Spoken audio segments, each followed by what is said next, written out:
Nangangamoy si Bakan umano sa ilang matataas na opisyal sa Department of Health o DOH. Ito'y matapos na umusok muli ang issue laban kay Health Secretary Teodoro Herbosa kaugnay ng paggamit umano ng government-funded radio program para sa personal nilang benepisyo at publicity. Kasama ni Herbosa sina DOH Assistant Secretary Albert Domingo at Director Tina Marasigan sa mga sinampahan ng anonymous graft complaint ng Alliance for Clean and Transparent Government o ACTGov sa Office of the Ombudsman.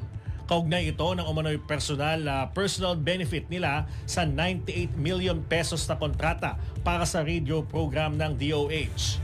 Una nang idiniin ng grupo na may conflict of interest sa pag-angkor ni Herbosa sa radio program dahil nilalabag nito ang pagbabawal ng konstitusyon sa pagtanggap ng ibang trabaho bukod sa pagiging miyembro ng gabinete.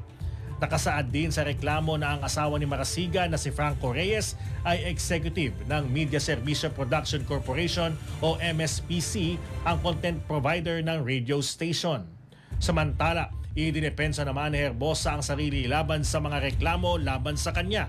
Aniya, ang kanyang radio program ay alinsunod sa government procurement law at inirerespeto ang kaukulang media ethics ng mga broadcasting platform.